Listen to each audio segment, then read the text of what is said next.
నుండి నేను కాన్ఫరెన్స్లో వారానికి 3-4 రోజులు ఖచ్చితంగా తిరుగుతాను. ప్రజా సమస్యల పైన ప్రజల యొక్క అభిప్రాయాలు కనుక్కొని అధికారులకు కూడా అర్జీ రూపంలో పంపించడం జరుగుతుంది.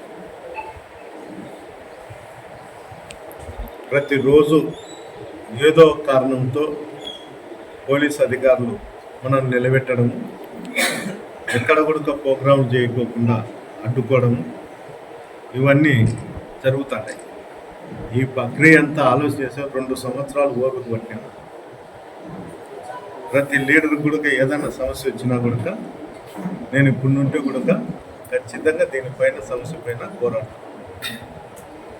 అంతేకాదు తరచూ కూడా ఈ మధ్యకాలంలో గ్రామాల మీదకి 50 వెహికల్లు 60 వెహికల్లు పోయి ఆ గ్రామంలో ఉండేటువంటి లీడర్ను టార్గెట్ చేసి నిజమో అబద్ధమో ఏం జరిగినా కూడా వాళ్ళ ఇళ్ళ మీదకి వాళ్ళ గ్రామంలో పోయి వాళ్ళ గురించి చెడ్డగా చెప్పుకుంటూ ఓ ప్రక్రియగా మొదలుపెట్టారు. ఏదన్నా ఉంటే ఎమ్మెల్యే ఆ గ్రామాల మీద తిరిగి చేయొచ్చు, కానీ ఏమీ సంబంధం లేకుండా ఎలాంటి హక్కు లేకుండా జేసీ ప్రభాకర్ రెడ్డి శైర విహారం చేస్తానే పోలీసులు చూసి చూడనట్లు పోతారు. పోలీసుల నిర్లక్ష్యం వల్లే ఈరోజు లాండ్ ఆర్డర్ ప్రాబ్లం అనేది ఫెయిల్యూర్ అయింది. కల్లారా చూస్తాను. ఏంటికంటే నేను చెప్పేది, ప్రతి గ్రామంలో కూడా 2 గ్రామాలను పిలిచి బైండ్ ఓవర్ చేయకోకుండా ఒకే వర్గానికి పిలిచి బైండ్ ఓవర్ చేస్తాను. ఇది చాలా దారుణమైన పరిస్థితి. మేము వస్తే తెలుగుదేశం వాళ్ళు ప్రోగ్రాం పెట్టినారు, మీరు తొందరగా పోవాలి. తెలుగుదేశం వాళ్ళు ప్రోగ్రాం పెట్టుకుంటే ఇంకో గ్రామంలో పెట్టుకోవాలి. ముందు వాళ్ళు అనౌన్స్ చేస్తే నేను ఇంకో గ్రామంలో పెట్టుకుంటాను. అంతే తప్ప ఎవరో వస్తారని ఏదో జరుగుతుందని మమ్మల్ని పొమ్మనం అనేది మంచి పద్ధతి కాదు. ఇది ప్రజాస్వామ్యం. ప్రజాస్వామ్యంలో ప్రతి ఒక్కరు కూడా మాట్లాడే హక్కు ఉంది. మాట్లాడుతూ అంటారు కూడా. ఇప్పుడు చెట్ల నేను మాట్లాడినా అని ఏదన్నా అనుకోవచ్చు. చెట్ల కింద కూర్చొని అందరినీ తిడతాను. నన్ను తిడతారు, జగన్ రెడ్డిని తిడతారు, చంద్రబాబు నాయుడిని తిడతారు, మోడీని తిడతారు, అందరినీ తిడతాంటారు. అది వాళ్ళ హక్కు. వాళ్ళకేం మనం ప్లాస్టర్ లేలేదు. ఎవరో తెలుగుదేశం కార్యకర్త చెప్పినాడని వాళ్ళని స్టేషన్లకు పిలిచి తిట్టేది, బైండ్ ఓవర్లు చేసేది, ఇది మంచి పద్ధతి కాదు. ఇలాంటి పరిస్థితి వచ్చే కంటిన్యూగా ఒకటే వర్గానికి సంబంధించిన వాళ్ళను స్టేషన్లకు పిలిచి ఇబ్బందులు గురి చేస్తే ఖచ్చితంగా మేమే కాదు, ఈ మనల్లో ఉండేటువంటి నాయకులు అందరూ కూడా కలిసికట్టుగా వచ్చి మేము ఆఫీసుల కాడ కూర్చుంటాం. ఎవరు అడిగేవాళ్ళు లేరని వాళ్ళ ఇష్టం వచ్చినట్లు వాళ్ళ సామ్రాజ్యం ఉన్నట్లు చేస్తారు. ఇది ఎంతవరకు సమంజసము ఒకసారి పోలీసు అధికారులు కూడా కనుక్కోవాలి. ఇంకా దారుణమైన పరిస్థితి ఏమంటే మాకు టౌన్లో అయితే ఇంకా దారుణమైన పరిస్థితి. తాగేది, రాత్రిళ్ళు పోయి ఎవరింటి మీద అంటే వాళ్ళ ఇంటి మీద రాళ్ళు వేసేది, ఎక్కడ ఏమి జరుగుతుంది అనేది కూడా తెలియని పరిస్థితి. పోలీస్ స్టేషన్లకు పోతే కేసులు రాసుకోరు. నీ మీద ముందే బైండ్ ఓవర్ కేసు పెట్టినాను, నువ్వు ఎస్సీలు తిట్టావంట. అక్కడుండే అధికారులు ఫ్రీగా ఈ మటిక, బంగాకు, గ్యాంబ్లింగు ఎవరిలో పెట్టించి వాళ్ళతో కమిషన్లు తీసుకునే బదులు ఎట్లా పోలీస్ వ్యవస్థ అనేది నిర్వీర్యం అయిపోయింది. వాళ్ళే కానిస్టేబుల్తోనే మటకా కంపెనీలు, బంగాకు, ఈస్పెటాకులు పెట్టించుకొని ఎక్కువ డబ్బు వస్తుంది. దీనిలను తెలిసి కూడా పోలీసు పై అధికారులు చూసుచున్నట్లు పోతాను. నేను హైకోర్టు నుండి ఆర్డర్ తెచ్చినా కూడా పోలీసులు బేఖాతరు చేస్తాను. మీరు పోకూడదు, చేయకూడదు, ఎమ్మెల్యే ప్రోగ్రాం ఉంది అని. ఎమ్మెల్యే ప్రోగ్రాం ఉంటే ఎమ్మెల్యే ప్రోగ్రాం చేసుకుంటాడు, మా ప్రోగ్రాం ఉంటే మా ప్రోగ్రాం చేసుకుంటాడు. అంతే తప్ప ఆంక్షలు పెట్టేది ఏంటికి? పోయాల వద్దు. ఎవరు ముందు ప్రోగ్రాం అనౌన్స్ చేస్తే వాళ్ళకి పర్మిషన్. మేము ప్రోగ్రాం పెట్టిన తర్వాత వాళ్ళు పెట్టేది, వద్దని చెప్పేది, ఇవన్నీ మంచి పద్ధతి కాదు. ఏది ఏమైనా కూడా మేమైతే కాన్ఫరెన్స్లో ఎవరికి ఏమన్నా జరిగినా, ఆరోగ్యం బాగాలేకపోయినా, ఏదన్నా ఇబ్బందులు ఉన్నా ఆ గ్రామంలోకి పోయి వాళ్ళతో మాట్లాడడం జరుగుతుంది. ఏది ఆలోచన చేసినా కూడా ఇదేం లేదు. ఇవన్నీ కూడా వాళ్ళు పంచాయతీ ఎలక్షన్లు వస్తున్నాయనో, మండల ఎలక్షన్లు వస్తున్నాయనో భయపడించుకొని, బెదిరించుకొని వాళ్ళు పబ్బం గడుపుకోవాలని చూస్తున్నారు తప్ప ఏదేది ఏం లేదు. మా ప్రభుత్వంలో మేము ప్రతి ఒక్కరిని నామినేషన్ ఇస్తాం. అతను పద్దం లేచే చెప్తా అంటాను, మేము ఏందో నామినేషన్ లేకుండా గుంజుకున్నాము, చేసినాము, కుట్టినాము. ప్రజాస్వామ్య పద్ధతిలో ఎప్పుడూ లేని విధంగా నేను ఎమ్మెల్యే అయిన తర్వాత ఖచ్చితంగా ఎలక్షన్ ఏ విధంగా జరగాలో ప్రజాస్వామ్య పద్ధతి అదే విధంగానే చేసినాను. నేను 5 ఏళ్ళు ఉన్నప్పుడు కూడా ప్రతి గ్రామంలో కానీ మా కార్యకర్తలు కానీ మీటింగ్ పెట్టినప్పుడల్లా చెప్తా వచ్చినాను, మీరు ఎక్కడే కానీ కొట్లాడకండి, ఎలక్షన్తోనే అటుకి అయిపోయింది. తెలుగుదేశం వాళ్ళు కూడా మన గ్రామస్తులే, వాళ్ళతో కలిసే పనిచేయండి, గ్రామాలు డెవలప్ కావాలనే చెప్పినాను. ఈరోజు ఆ ప్రక్రియ నడచడం లేదు. ఏంటికి నడచడం లేదంటే నాయకుడి యొక్క ఆలోచనల ప్రకారమే కాన్సెన్స్ కూడా అట్లా తయారయ్యి ఈ విధంగా తయారు కావడం కారణం దీంట్లో ముఖ్యంగా ఎమ్మెల్యేదే. అందరూ అనుకునేది ఏమంటే జేసీ ప్రభాకర్ తిడతాడు అని.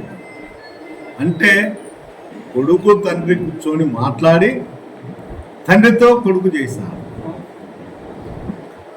మీకు అందరికి తెలియని నిజం ఇదే. ఈ మధ్యకాలంలో కొడుకు తండ్రి లేనప్పుడు ఎవరన్నా పోతే మా నాయన చెప్పిన పని మీరు చేయలేదు కాబట్టి మా నాయనతోనే చేయించుకోండి అని చెప్తారు. ఏ అధికారితోనే నిన్న లేక మొన్న ఫీల్డ్ అసిస్టెంట్ను పడవలో కొట్టడం జరిగింది ఎమ్మెల్యే స్వయంగా. అంటే ఒక ఉన్నత స్థాయిలో ఉండి ఒకరికి సూచనలు ఇచ్చేది పోనిచ్చి కొట్టేది తిట్టేది కొడుకు నేర్పుతారు. మీరు అనుకున్నంత మటుకు కొడుకు అమాయకుడేం కాదు, తండ్రి కన్నా 2 ఆకులు ఎక్కువే.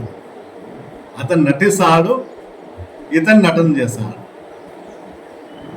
దయచేసి మీరందరూ ఆలోచన చేయండి. ఇంత నీచంగా ఇంత తెలుగుదేశం నాయకులు కూడా నేను ఒకటే సూచన ఇచ్చాను, మీరందరూ నేను చెప్తేనో మీ ఎమ్మెల్యే తండ్రి చెప్తేనో ఆలోచన చేయాలి. మా ప్రభుత్వంలో మీ గ్రామాలలో మేము ఏమన్నా చేసినామా, మా లీడర్లు ఏమన్నా చేసినారా? ఒకవేళ సమస్య ఉంటే మీరు మా వాళ్ళని ఏదన్నా మాట్లాడినా నోటు చేసినా కూడా సరిపోతుంది.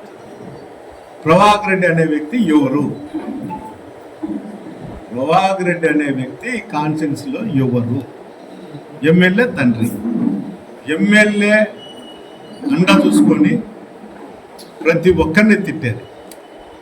నేను మాట్లాడకూడదు కానీ తెలుగుదేశం నాయకులు పోతారు ఒకరి ఇంటి దగ్గరికి అంటే వాళ్ళకి సిగ్గు లజ్జ అన్నీ ఉండాలి.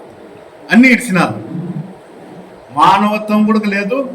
వాళ్ళ ఇళ్ళల్లో ఆడవాళ్ళకి కన్నా ఎవరైనా పక్కింటి వాళ్ళు అడిగి పోయిన వాళ్ళు మీ భర్తని ఇట్లా తిట్టాడని తెలిసే వాళ్ళ అన్నం కూడా పెట్టారు.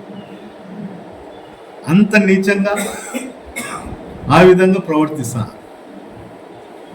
ఏంటికి పోతారో తెలియదు కానీ వాళ్ళే ఆఫ్ ది రికార్డు. నాతో కూడా కొంతమంది పెళ్ళిళ్ళలో కానీ వచ్చినప్పుడు నాతోనే చెప్తా అంటారు, ఏందిలా ఈ తలకాయ నొప్పి పోయింది, నువ్వు ఉన్నప్పుడే ప్రశాంతంగా ఉన్నావు, మామూలులే ఏంలే అని వాళ్ళు చెప్తా. మా వాళ్ళు తప్పు చేస్తే ఏమన్నా చేస్తే మీరు స్టేషన్లో పోండి, అధికారులను అడగండి. గతంలో మా ప్రభుత్వం ఉన్నప్పుడు మీకు ఏదన్నా అన్యాయం జరిగింటే పోయి ఆడపెట్టండి. ఎవరు ఆ ప్రభాకర్ గ్రామాలలో వచ్చి తిట్టేది చేసేది? వాళ్ళు వచ్చినప్పుడు గ్రామంలో పోలీసు వాళ్ళు వచ్చి ఆ గ్రామంలో ఉండేటువంటి వైఎస్ఆర్సీపీ నాయకుని తీసుకుని స్టేషన్లో పెట్టేది, గ్రామాన్ని తట్టించేది.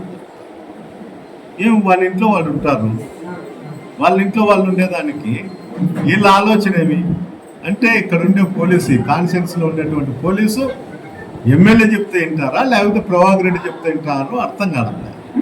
వాళ్ళ సూచనల మేరకే నడుచుకుంటారు. ప్రతి ఒక్కరి మీద వాళ్ళ మీద అయితే బెలుగులు, మా వాళ్ళ మీద అయితే రెండోది వాళ్ళని అరెస్ట్ చేయరు, మా వాళ్ళని అరెస్ట్ చేస్తారు. ఇది ఎంత నీచమైన సంస్కృతికి దారితీస్తారో అర్థం కావడం లేదు. మేము ఎవరికి శత్రువులం కాదు, మా పార్టీ వాళ్ళు కానీ మేము కానీ ఎవరికి శత్రువులం కాదు. ఈ రోజు మీరు ఆ గ్రామంలో మీరు ఇబ్బందులు పెడతాంటారో వాళ్ళకు మాత్రమే ఆ గ్రామంలో ఉండేటువంటి లీడర్ రేపు పొద్దున మాకు ఏదన్నా కంప్లైంట్ చేస్తే తప్ప దానిపైన చట్టపరంగా ఏది చేయాలో అది చేస్తాం. దీంట్లో ఎవరు ఆలోచన చేయాల్సిన అవసరం ఎవరూ లేదు. మాకు ఘర్షణలు కావట్లేదు, మేము అధికారంలో ఉన్నప్పుడే చేయలే, ఇప్పుడు చేయాల్సిన అవసరం కూడా మాకు లేదు. ప్రతిపక్షంలో ఉండి పద్దెని లేచే పోలీస్ అధికారులు స్టేషన్లకు పిలిచేది, సతా ఇచ్చేది, ఏమన్నంటే మాకు ప్రెజర్ అని. ఏం ప్రెజరు? ఊరుకున్న వాళ్ళని తీసుకొచ్చి స్టేషన్లలో ఉంచుకుంటేది ప్రెజర్, ఊరుకున్న వాళ్ళని తీసుకొచ్చి బైండోర్లు చేసేది ప్రెజర్. ఏంటి కానీ అవతలోడు మీద బైండోర్లు చేయడం లేదు. ఈ బైండోర్ల పైన ఎప్పుడో ఒక రోజు యాదవ్ స్టేషన్ కాడ ఖచ్చితంగా భారీ ఎత్తుతో ధర్నా చేయాల్సిన పరిస్థితి ఏర్పడుతుంది. వీళ్ళందరూ బైండోర్లు చేసేది ఏంటంటే పంచాయతీ ఎలక్షన్లు వస్తున్నాయి, బైండోర్లు చేసిన వాళ్ళంతా మీరు న్యూసెన్స్ క్రియేట్ చేస్తున్నారని ఒక కేసు పెట్టి వీళ్ళని రిమాండ్ కంపెనీలనే ఆలోచనతోనే ఇవన్నీ చేస్తారు. ఈ పరిస్థితి ఈ కాన్ఫరెన్స్లో విపరీతంగా ఉంది. ఇదేమన్నా తెలుగుదేశం పార్టీ యొక్క ఆదేశాల లేకపోతే ప్రభాకర్ రెడ్డి ఎమ్మెల్యే గారి ఆదేశమో నాకు అర్థం కాదు. ఇది ఎంత దూరం పోతుందో కూడా అర్థం కాదు. ఖచ్చితంగా దీనిపైన నేను ఇంకా 1-2 సార్లు మా నాయకులతో అందరితో కార్యకర్తలతో మాట్లాడి దీన్ని ఏదో విధంగా ఎక్కడోసారి ఫుల్ స్టాప్ పెట్టే పరిస్థితి వస్తుంది.